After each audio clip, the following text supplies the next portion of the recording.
Está começando agora o SurtoCast, o podcast do surto olímpico. Está no ar mais um SurtoCast, agora com ele, José Roberto Guimarães, o maior técnico da história do vôlei brasileiro.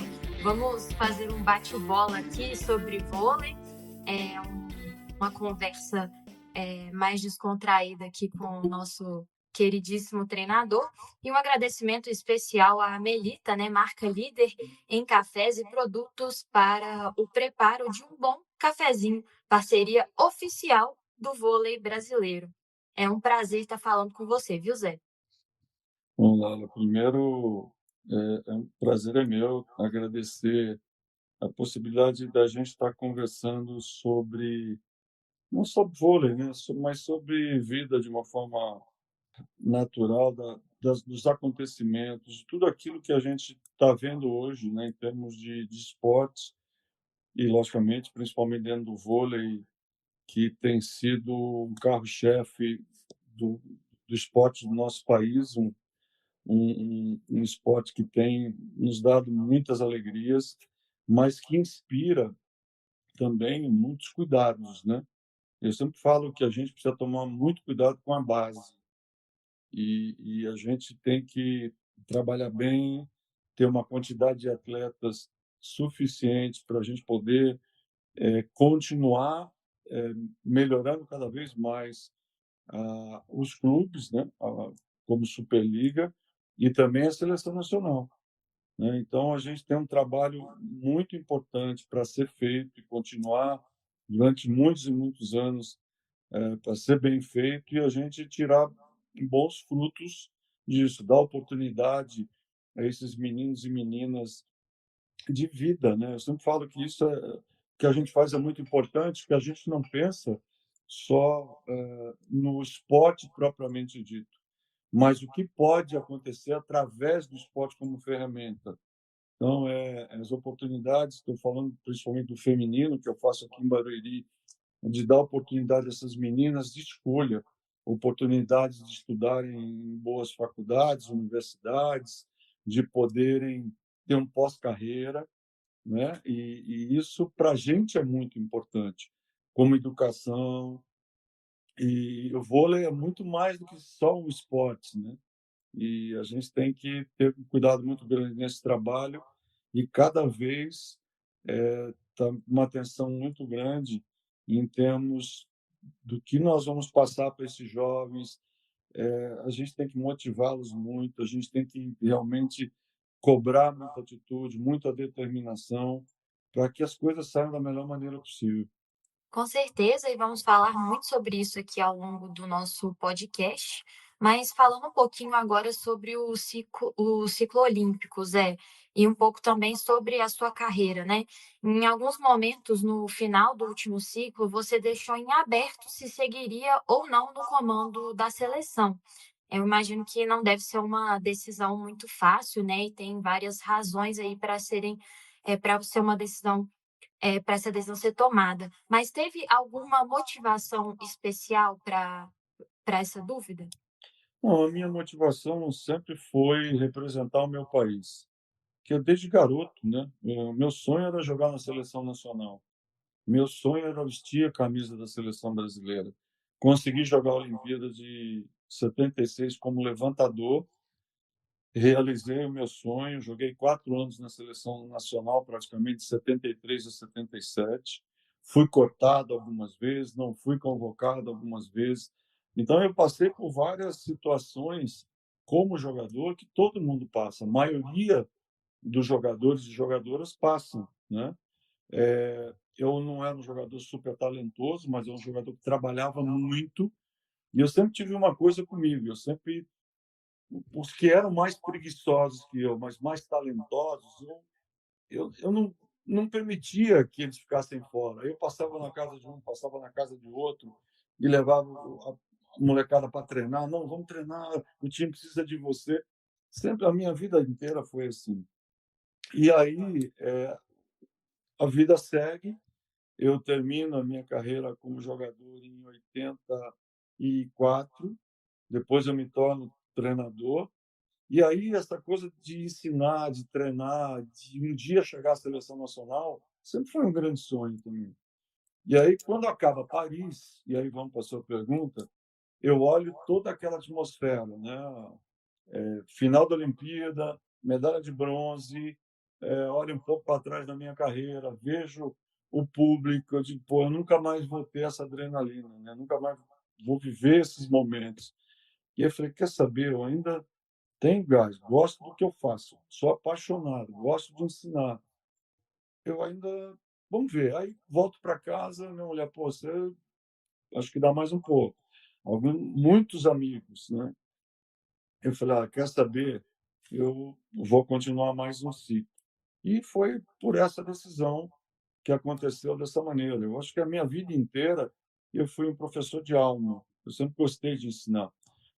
Eu vejo algumas críticas, algumas pessoas falando essa coisa de eu sempre ter saído do Brasil, ter sido técnico na Itália, técnico na Turquia. Eu sempre procuro estar buscando coisas novas, aprendendo com treinadores, seja da base, seja do adulto, seja fora do Brasil, no Brasil, não só de vôlei, mas você aprende no futebol, você aprende no tênis, você aprende no tênis de mesa e outras modalidades que podem agregar conhecimento.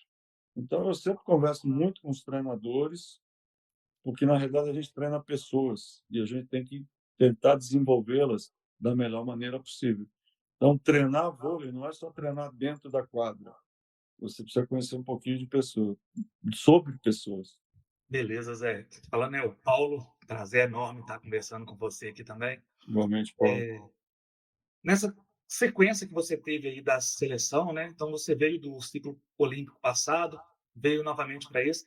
Você vem observando também que a seleção brasileira ela vem encarando as outras equipes, as principais adversárias, né?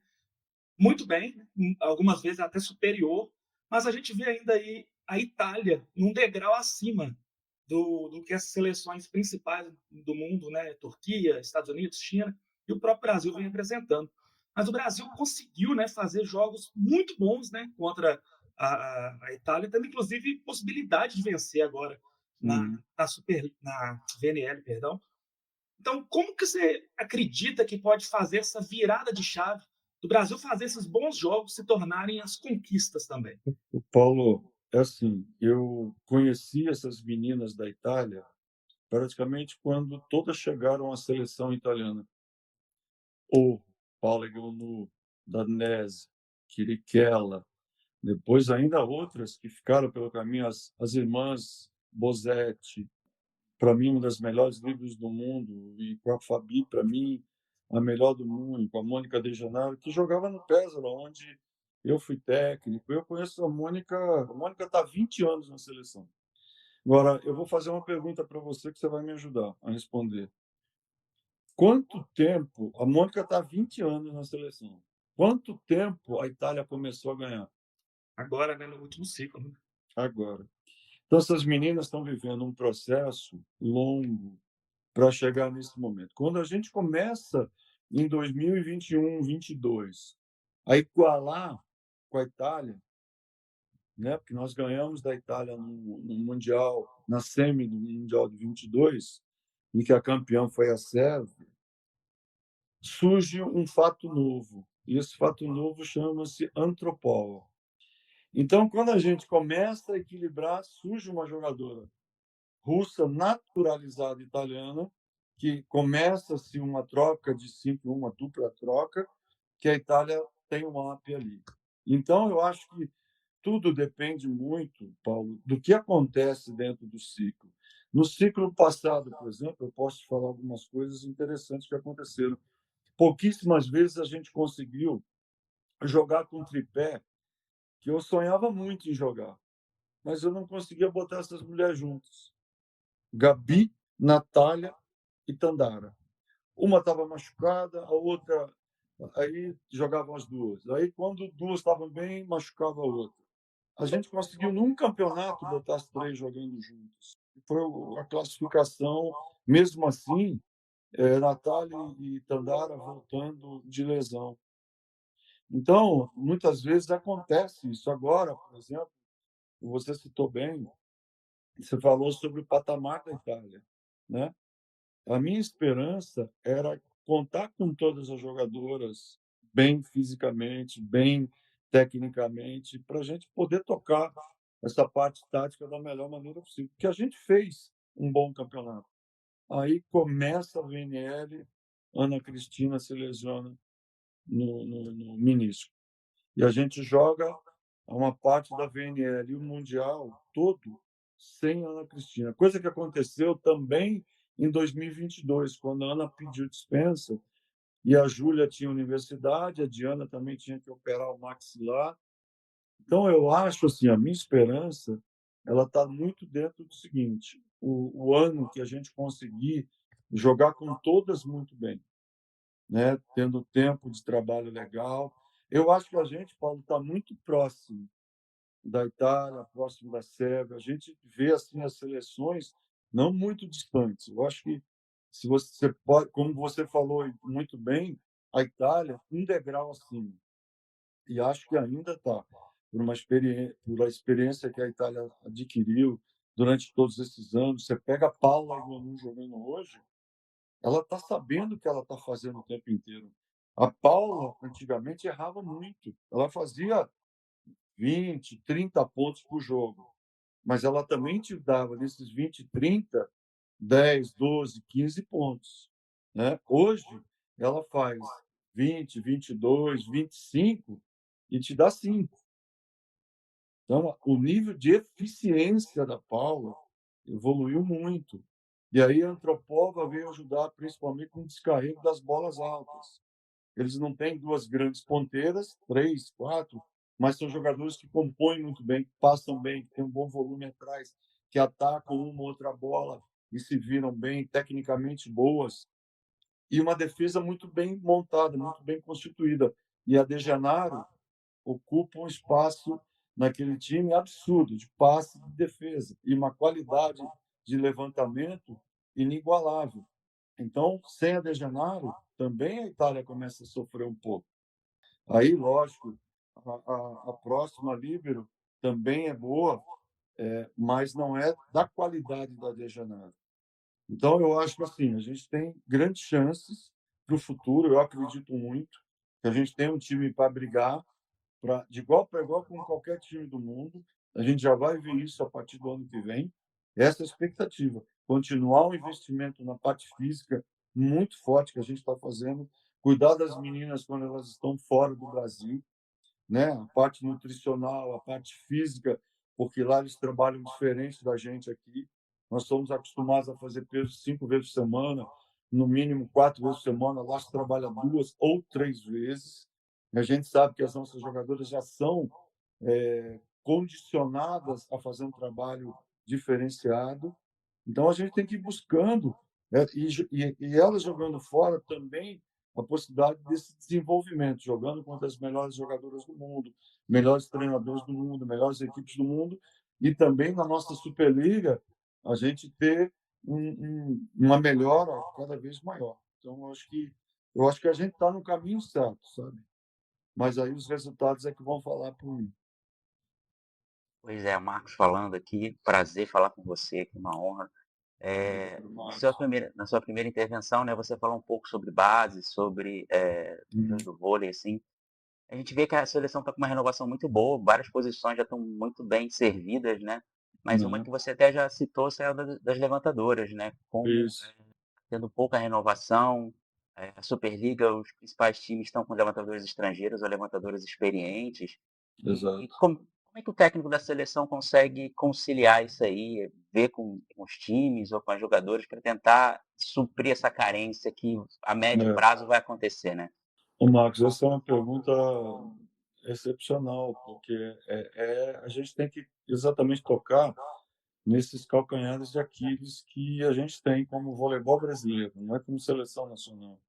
E o que eu vejo, assim, as levantadoras que a gente sempre teve de olho durante todo o tempo, ciclo, ou os ciclos, muitas optaram por ser bancos de alguns grandes times. E isso, quando a jogadora é banco, acaba atrapalhando no desenvolvimento dela. Então, é o que eu sempre falo, olha, não sejam banco, vocês têm... Vai para um time menor, mas joguem. Escolha um time que tem um técnico bom, que saiba treinar bem uma levantadora. Elas precisam disso. Agora, acho que a gente perdeu tempo. Eu posso citar alguns exemplos de levantadoras que optaram por isso e que a gente estava sempre de olho e tal, mas aconteceu. Agora, eu tenho acompanhado a base, eu tenho acompanhado os CDIs, eu tenho visto algumas jogadoras jovens surgindo, algumas, inclusive, por exemplo, mudando de posição, deixando de serem atacantes para se tornarem levantadoras. E assim, de 1,82 m, 1,85 m, 1,90 m, ótimo. É o que a gente precisa para o voleibol brasileiro acontecer cada vez mais.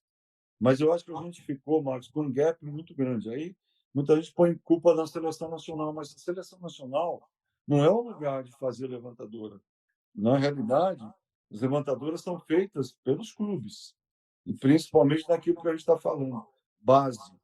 Elas precisam ser trabalhadas na base. O que aconteceu do voleibol mais antigo para esse? Antigamente se tinha o sistema 4-2, 3-3 até. Então você tinha um número maior de levantadores. Um time, antigamente, tinham 4 levantadoras. Eram 2 jogando e 2 no banco. Aí passou o sistema 5-1. Aí você tinha uma jogando e uma no banco. Ou máximo 2 levantadoras no banco, quando o técnico optava por isso. Então foi se reduzindo ao longo dos anos a quantidade de preparação de levantadores. E aí começaram os problemas. Além do que, Marcos, uma coisa que é importante ressaltar: levantadora é uma posição que é mais longeva. Então a gente teve Fofão parando com 40 e poucos anos, a gente vê Dani Lins dando show, Fabiola dando show com 40 e poucos anos, né? Mas isso é ótimo. Eu acho que elas passam para as novas gerações tudo aquilo de técnica que elas aprenderam, o refino do levantamento, o gesto, distribuição, precisão, tudo aquilo que significa ser uma boa levantadora, né? Passa de uma para outra. Então, eu acho que isso é muito importante. Agora, eu vejo que houve um gap muito grande entre essas jovens levantadoras, né? E que acabaram não acontecendo. Vou te dar o exemplo da própria Quênia, a própria Juma, que era foi levantadora da Sub-23, foi campeã mundial com vagão, sendo treinador na Turquia, Rosa Maria era oposta, Milka central, muita gente boa nesse time. Então a gente acaba perdendo algumas levantadoras que estavam se encaminhando para se tornar, mas aí escolheram times, grandes times, foram para o banco, sabe? É um pouco complicado. Então, eu sempre falo para as levantadoras: pensem bem, vale mais a pena você jogar num time que não seja de ponta na Superliga, que seja lá oitavo, nono, décimo, ou com aquela até possibilidade de 11º ou segundo, brigar para não cair, mas jogar, do que você ficar num banco num grande time. E você citou bem. Hoje a gente tem alguns times que têm levantadoras estrangeiras que são ótimas levantadoras, mas que as nossas brasileiras estão no banco, né? E que vão ficar para trás. Ô Zé, e sobre essa questão que você falou das gerações, né? Porque acabam se encontrando. Tem muitas meninas novas, né? E muita rodagem do elenco na seleção hoje. É. Mesmo com algumas peças que já são fixas. Mas lá eu Essas queria jovens. aprender mais. E esse ano não, esse ano vai ser uma coisa bacana. Porque Sim. assim, eu sei que você vai fazer a pergunta, mas uma coisa legal para todo mundo saber. A gente tem a seleção. E a seleção, por exemplo, quando a gente convoca, a gente sabe o número de jogadoras ideal para você conseguir trabalhar bem. Que se você tiver 30, por exemplo, você não vai trabalhar. Uma toca na bola, vai atacar uma bola, vai atacar só no próximo ataque, 1 minuto depois de 1 minuto e meio na bola seguinte. E a gente precisa maior número de repetições, maior número de toques na bola, maior número de movimentações, maior número de tudo, para que cada vez ela entenda mais o jogo, consiga perceber mais os movimentos, melhore. O que eu disse que vai ser melhor o ano que vem? A gente vai ter uma seleção B. E essa seleção B, você vai ter possibilidade de convocar mais 16, 18 jogadoras que você vai estar monitorando. Elas vão estar participando de jogos amistosos, torneios, né? Não vai ser a VNL, o campeonato sul-americano que vai ser classificatório para a Olimpíada em 2028, mas elas vão estar próximas da gente. E elas estando próximas, dá para você puxar uma ou outra, uma que está na A, volta para B, fica um tempo lá, traz uma da B para A. E esse revezamento pode acontecer de uma maneira mais rápida. Senão, é difícil você ficar trocando muito. Então, não dá para ver todo mundo, porque o tempo é muito curto, a gente precisa trabalhar muito no campeonato, você precisa apresentar resultado. E se você não tiver resultado no Brasil, todo mundo reclama, né? Segundo e último, ainda continua sendo a mesma coisa, como o que eu mais ouço, o Brasil não ganha há 8 anos. Concordo.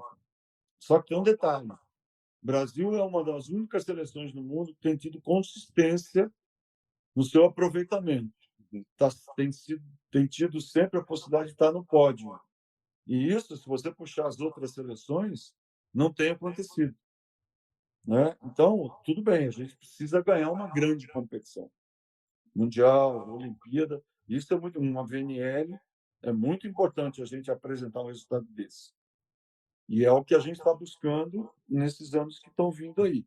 Mas também é importante você ter um contingente de jogadoras maior para poder trabalhar e poder dar mais chance. As pessoas falam, mas vai convocar, não vai dar chance. Peraí, também a gente também não pode ficar. Você convoca, traz 3 levantadoras para a seleção A. E aí você tem a VNL. Se você começar a trocar muito, você não vai dar nem tempo de uma se firmar ali. Né? Ah, estão vendo a Macris e a Roberta estão há muitos anos. Sim, mas vão aprender sempre. Né? A gente aprende até o final dos nossos dias, da nossa vida. Mas eu gostaria muito de trabalhar com a terceira levantadora, com a quarta levantadora, vendo, dando oportunidade, porque a gente precisa. Né? A gente precisa. Aí falam outro dia eu vi um comentário: a China tem uma levantadora de 16 anos. Ótimo. Eu gostaria também de ter uma levantadora de 16 anos com a capacidade dessa jogadora de 16 anos. A gente teve a Jaque na seleção muito jovem, a gente teve a Natália muito jovem, a gente teve a Ana Cristina muito jovem, a gente teve a Gabi muito jovem. Mari foi a maior pontuadora dos Jogos Olímpicos de Atenas, com 37 pontos na semifinal, com 19 anos. O Brasil sempre foi uma seleção que deu oportunidade a jogadoras jovens, né? Desde que elas sejam boas jogadoras, porque isso sempre está atrelado ao resultado. Você tem que estar no pódio, ou perto dele, senão a chiação cresce cada vez mais. Então, ver a quantidade maior de levantadoras, e boas levantadoras, seria muito importante. Porque elas têm um físico privilegiado, né? Porque normalmente as melhores levantadoras têm menos altura. Né? A gente está vendo aí boas levantadoras com 1,70 m, 1,72 m, 73 m. E essa altura no nível internacional, elas vão sofrer. Mas não é só a levantadora que vai sofrer. É o time por causa do bloqueio, mas aí tem que ser excepcional defensora, tem que ser excepcional sacadora, tem que ter uma mão muito precisa, uma boa distribuição, e aí a gente vai seguindo. Então, pode ter uma levantadora de 1,70 m, 1,72 m, 73 m na seleção? Pode sim, eu não sou contra, desde que ela seja excepcional. Então, quanto mais equilibrada ela seja, em todos os fundamentos, melhor ela vai ser para o time, não é para mim. Ela tem que ser boa para a seleção nacional. E nessa questão das meninas mais novas chegando, como que é administrar essa diferença geracional, né, nessas formas de jogo e também dessas que acabam experimentando o vôlei fora do Brasil, né? Porque também tem uma diferença aí de jogo, de dentro do Brasil para Tem. fora. Aí você pega assim, como é que a Itália joga hoje? A Itália joga o voleibol que jogava a seleção masculina em 1990. Sabe como é que é? Tempo e chutada no meio, não tem tempo atrás de China. As bolas só pela saída da rede do fundo, não tem pipe, e as bolas de ponta. A Itália hoje é o time que mais simples joga no mundo. Então eu acho um pouco de graça quando eu vejo as pessoas falando sobre novidades, sabe? A gente fica buscando novidades o tempo inteiro. A novidade, Laura, quem te dá é a característica da jogadora que você tem. Se você tem uma jogadora como a Sokolova, que você consegue. A Mari tinha mais ou menos a mesma característica dela. Jogava bem na saída, jogava bem na entrada. Se você botasse para jogar no meio, ela atacava a bola de tempo, bola chutada no meio, China no pé, tempo atrás, dois tempos, coisa que hoje você não vê jogadora fazendo. Esquemas de trocas de posição, combinações de ataque, que você vê muito pouco hoje. Então, depende muito do que você tem para poder executar. O que a jogadora é capaz de fazer? A jogadora é capaz de quicar e sair no tempo? Quantas jogadoras no mundo conseguem fazer isso? Então, não é todo mundo. Depende muito da cara. Na realidade, não existe receita de bolo para um time. Aí fala assim, o Velasco é um excepcional treinador. Eu acho o Velasco um excepcional treinador. Mas eu acho que o Massante podia ter tido resultados tão bons quanto ele. Só não teve por algumas escolhas, que aí é ele, não sou eu. Ele optou, por exemplo, de não jogar a VNL e Rimini na casa dele. Eles jogaram com um time B, um time alternativo. E depois ficou procurando times para fazer amistosos antes dos Jogos Olímpicos, que inclusive nós fizemos um amistoso com a Itália nos Jogos Olímpicos. E você sabe quem foi a nossa líbero nesse amistoso? Gabriela Guimarães. Eu não botei a Gabi atacando. Eu não podia fazer isso. Então, quando a gente vê um time, a gente vê assim qual é a característica dele. No time, no mundo hoje, existem 4 jogadoras, 5 hoje, muito diferenciadas como opostas. Você tem uma Boscovic, conversei com o Giovanni Guidetti ontem ainda, e falou, ela está voltando agora a produzir como produzia, porque ela passou um bom tempo com dificuldade por causa da torção do pé. Ele falou, agora que ela está melhorando, olha só. Aí você tem 2 na Itália, Antropova e Egonu. Você tem a Hack, que é sueca, né? Você tem a Vargas na Turquia, naturalizada, cubana naturalizada turca. E outras são boas, mas que essas são melhores, né? As outras são nota 7, né? Nota 7,5. Essas são nota 9 e 10. Elas fazem um pouco a diferença no mundo. E elas resolvem muito a bola alta desses times. Então, depende muito das características. Eu acho que o Brasil hoje ele tem um bom contingente, né? Essas jogadoras que apareceram no Brasil nesse ciclo têm características importantes, precisam melhorar, ter suas experiências, passar por dificuldades. Outro dia eu estava lendo sobre a Júlia Bergman. A Júlia Bergman tem que voltar para o Brasil. Aí eu pergunto, mas fazer o quê? Seria bom ela voltar. Sempre é bom voltar para casa. Ela está jogando no TAI. Ela tem que carregar o TAI nas costas. Mas será que não é bom para ela se desenvolver? Saber que ela vai jogar o tempo inteiro pegando um bloqueio triplo, pegando um bloqueio duplo, bolas ruins, bolas difíceis. Aí ainda tem a Roberta para ajudar, que isso é bom, né? Isso é ótimo, porque a Roberta vai sempre estar do lado dela. Mas será que ela tendo que pegar meia quadra no passe.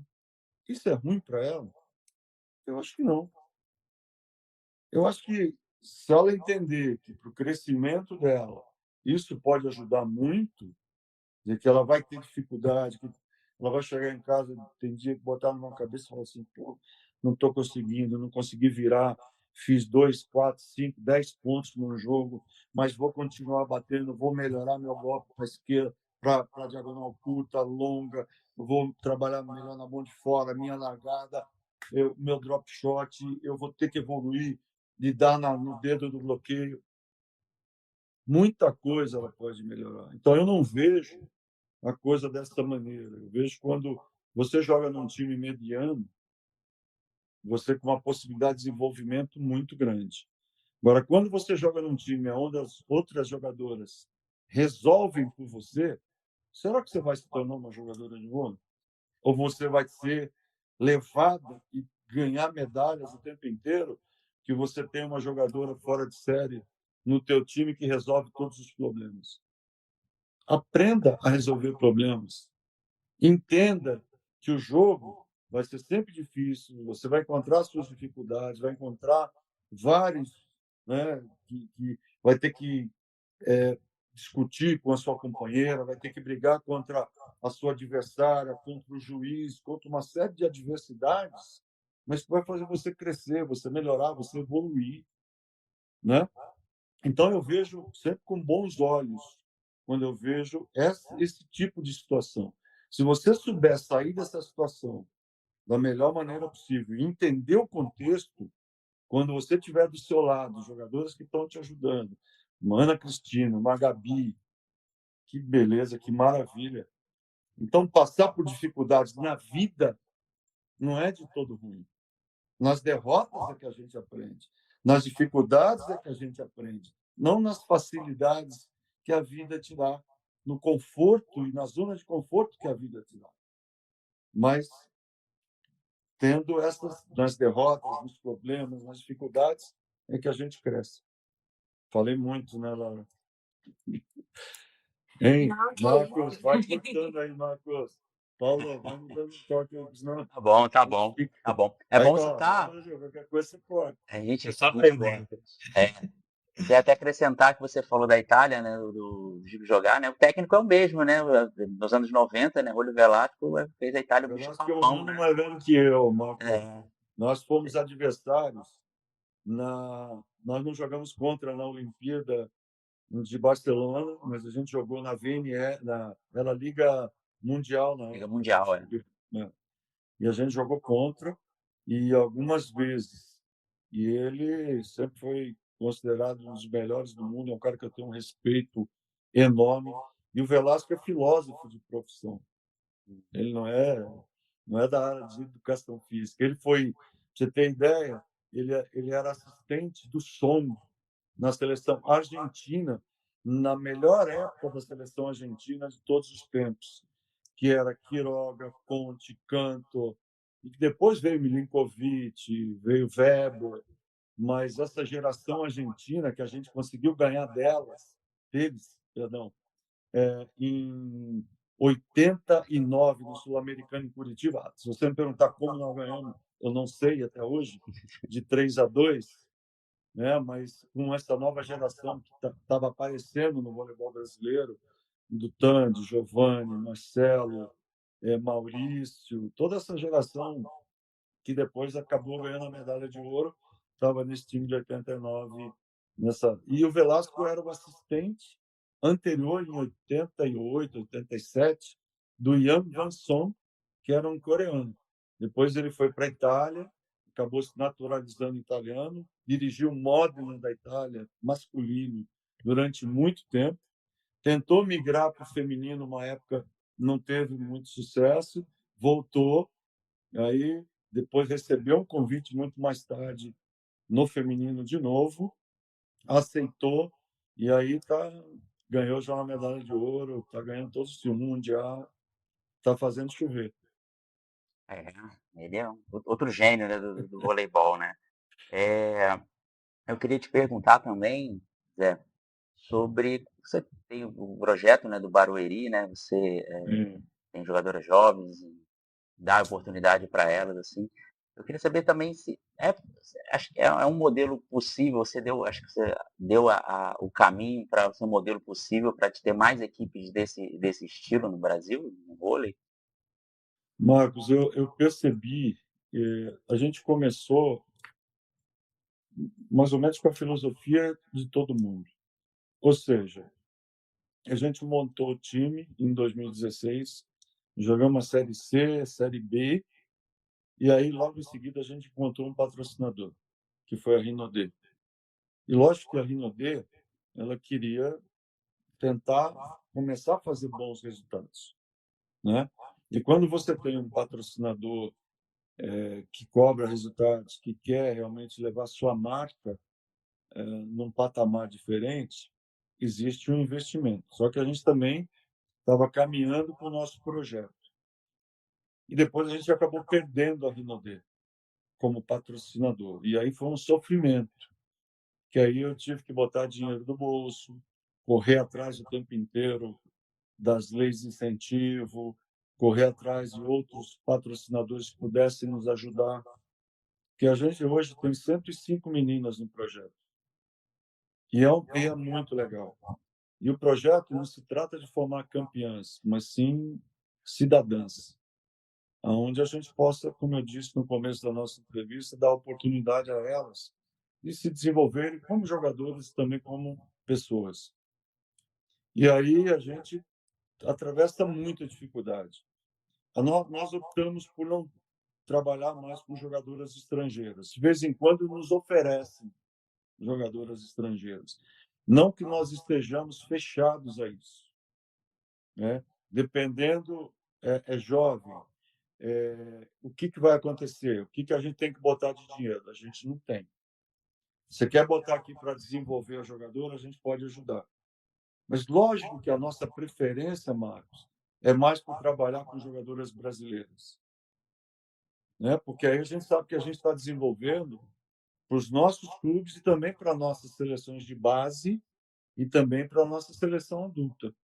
E hoje é o nosso caminho, né? E a gente sempre fala para essas jogadoras que estão chegando que a nossa prioridade vai ser essa: desenvolvê-las, elas precisam estudar, né? Primeiro, ter a parte acadêmica paralela à vida esportiva e apresentar boas notas. De vez em quando uma outra escapa, aí vai lá a Marina e puxa Marina é a coordenadora supervisora da base, puxa a orelha, né? Que não pode, não tem que ficar fora do treino. Mas eu acho que é um projeto onde eu consegui e me realizo nele, porque eu tenho a minha família trabalhando junto. Então, já pensou? É sempre o que todo pai gostaria que acontecesse. Então, a minha mulher é a que administra o centro, a parte financeira. A Carol, a minha filha, é que toma conta do projeto, propriamente dito, de vôlei. E a Fernanda, Maria Fernanda, a minha filha mais nova, é que toma conta de toda a estrutura do centro, né? A parte de cozinha, de hotelaria, toda ela que é responsável por esse setor. Então a gente trabalha junto e tenta desenvolver da melhor maneira possível. E aí eu tenho apoios, né, que me ajudam muito nesse desenvolvimento, a que eu tenho que agradecer muito. Só fico preocupado em citar nomes e esquecer algum, porque senão é caos. Beleza, Zé. Ô Zé, desculpa, Paulo. Não, beleza. A gente está caminhando mesmo, né, pro encerramento aí, Não, Laura. vamos falar, pô, depois você corta. Vamos fazer 2 programas. Só, Vamos fazer 2 programas, depois. Vamos fazer logo um podcast gigante, né? Eu vou fazer só mais uma pergunta antes do Paulo começar a encerrar, pode ser? Claro. Ô Zé, porque a gente falou tanto das jogadoras, né? Eu queria que você falasse como você projeta os treinadores para os próximos anos, né? Os nossos treinadores brasileiros. Como que você está enxergando isso? Eu acho que a gente tem muito bons treinadores e que tecnicamente são muito bons, que estudam, que se preocupam e que tentam fazer sempre o seu melhor. O Brasil, eu sempre falo, Laura, que é uma das melhores escolas de vôlei do mundo. A gente conseguiu esse know-how. E o técnico brasileiro é um que aprendeu a sempre trabalhar com o material humano que ele tem e com a escassez de material que tem, né? Então, eu acho que hoje fazer esporte no Brasil é para herói, é para poucos, porque você vai botar dinheiro no seu bolso, você vai dar o seu tempo, você vai ficar longe da sua família, e todos fazem isso. Todo mundo se empenha, que sabe das dificuldades que a gente atravessa. A gente poderia ter uma quantidade muito maior de jogadoras e jogadores, se nós tivéssemos um pouco mais de apoio, se começasse na escola, não começasse no clube, né? Eu acho que tudo tem que começar na escola, como era a nossa época. Depois, eu acho que aí vai para os clubes, aí depois convocações para a seleção e tudo mais. Mas eu acho que o técnico brasileiro ele tenta fazer sempre o seu melhor. Eu vejo muita gente preocupada em aprender a estar junto dos melhores treinadores. Eu vejo muita gente, por exemplo, me pedindo: "Ô Zé, eu posso acompanhar o treino da seleção? Eu posso estar lá durante uma semana, ver o treinamento da base?" E a gente sempre tenta abrir essas possibilidades, porque eu acho que quanto mais conhecimento você adquirir, melhor é para todo mundo. Mais coisas você tem a ensinar. E nós temos bons treinadores que podem passar conhecimento, que trabalharam fora, que fizeram estágios em vários países, que falam várias línguas, que já treinaram equipes no exterior, né? Então, eu vejo a carência grande também que eu vejo, Laura, que de treinadoras, que eu acho que a gente poderia ter mais. Não só na base, mas também já trabalhando com equipes adultas. Eu acho que fazendo parte, por exemplo, de uma comissão técnica, como todos nós começamos, né? Aprendendo com treinadores principais, trabalhando na base, depois subindo para as equipes adultas. E essa fase de aprendimento, de aprendizado, de aprimoramento é muito importante. Mas eu gosto muito da metodologia, da filosofia, da maneira de trabalhar do técnico brasileiro. Eu acho que a gente tem muita gente boa e que pode ajudar muito essas novas gerações que estão surgindo aí. Que eu gostaria que fosse uma quantidade muito maior de jogadoras e jogadores. Beleza, Zé. Então, a gente caminhando então para o encerramento, mais uma vez agradecendo aí a Melita, né, por nos proporcionar esse encontro. E a pergunta vai nesse sentido, sabe? Queria que você falasse dessa importância que é, né, empresas investirem no vôlei, né? Você aí sendo o embaixador de uma marca como a Melita, que a gente aqui em Minas Gerais já observa a Uhum. empresa investindo há anos no Minas Tênis Clube. Sabe? Então, queria que você falasse também de como que é, né, ser embaixador de um projeto assim tão importante e já aproveitando também duas em uma, você falasse do seu futuro também após esse fim de ciclo olímpico. A gente sabe que você já Claro. teve aí uma passagem pelo futebol, né? Se Uhum. passa na sua cabeça, Não, Bebeto de Freitas, que foi não, um dos seus mentores aí, passou por exato. esse caminho. Se Isso. você fizesse as Não, duas aí em uma. Paulo, então, começando pela última, não penso em vôlei. Gostei de trabalhar no futebol, tive uma experiência importante em dois clubes importantes, tanto no Corinthians como no Cruzeiro. Eu não era diretamente do clube, eu era da empresa, né, que era parceira dos clubes, mas conhecer todos os jogadores que eu conheci, os técnicos que eu trabalhei, eu gostava muito de assistir treino e jogos, né, que é o que eu gosto de fazer, de entender por que vai marcar assim, por que vai fazer assim, por que vai jogar com três zagueiros, com dois zagueiros, né, enfim, por que o lateral vai subir, quem é que vai apoiar. Eu sou maluco pela parte tática do jogo, como sou no vôlei. E aí o futuro, eu não sei ainda depois de 2028. Logicamente, a seleção eu vou assistir depois da arquibancada. 2028 eu encerro com a seleção nacional, se Deus quiser, e tentando deixar o meu melhor, se possível, com um pódio olímpico, que é o nosso grande objetivo. E com relação à Melita, ou às marcas, mas principalmente a Melita, eu tenho a maior honra, o maior orgulho de ser um embaixador da marca. Empresas como a Melita, são empresas importantes, uma empresa que tem uma credibilidade de mercado, uma empresa de atitude, uma empresa que realmente tem um comprometimento com o consumidor, é muito importante, né? Então, quando você se associa a uma marca como a Melita, é um grande orgulho. Então, eu fiquei muito feliz de ter sido convidado. Quando eu vejo o painel da Melita estampado pelas quadras do Brasil, para mim aquilo eu digo assim, estamos no caminho certo. É isso que a gente precisa.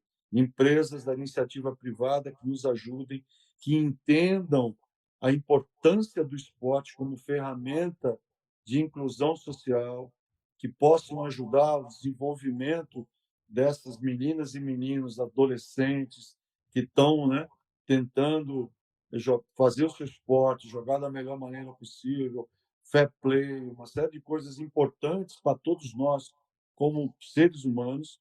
Então, é muito legal. Estou assim, muito feliz de estar representando a marca e sempre vou estar. E ela, de fato, ajuda muito e tem ajudado a equipe do Minas Tênis Clube, que é muito importante, um dos melhores clubes dentro do Brasil e que está sempre nos apoiando como voleibol brasileiro, né? Revelando talentos, seja no masculino, seja no feminino. Então, as empresas são muito bem-vindas. Eu acho que a gente não pode viver sem elas hoje. E muitas delas sabem da importância que é esse essa força, esse patrocínio, de como ele é importante para o desenvolvimento das equipes, mas principalmente dos atletas, das pessoas como um todo, para cada vez melhorar mais o nosso querido Brasil. Eu acho que a grande sacada de tudo isso, Paulo, é a educação e o esporte. Eu acho que quanto mais esporte a nossa população fizer, quanto mais esporte, mais educação a nossa população tiver, a gente vai ter pessoas que se deem bem, pessoas que né, se respeitam, pessoas que se gostam, pessoas que, apesar de estarem torcendo por time A ou B, vão se respeitar sempre e vão saber que tudo acaba ali, né? E que o mais importante é o ser humano que está representando naquele momento aquele clube e que a gente tem que respeitar muito. Então, eu sempre vou agradecer as empresas patrocinadoras e principalmente agora a Melita por toda a força, toda a ajuda que tem nos dado todos esses anos. Obrigado. Perfeito, Zé. Esse foi José Roberto Guimarães, técnico da Seleção Brasileira de Vôlei para o Surto Olímpico. Obrigada pela sua participação aqui com a gente. Obrigado. Eu que agradeço. Desculpa se eu falei muito.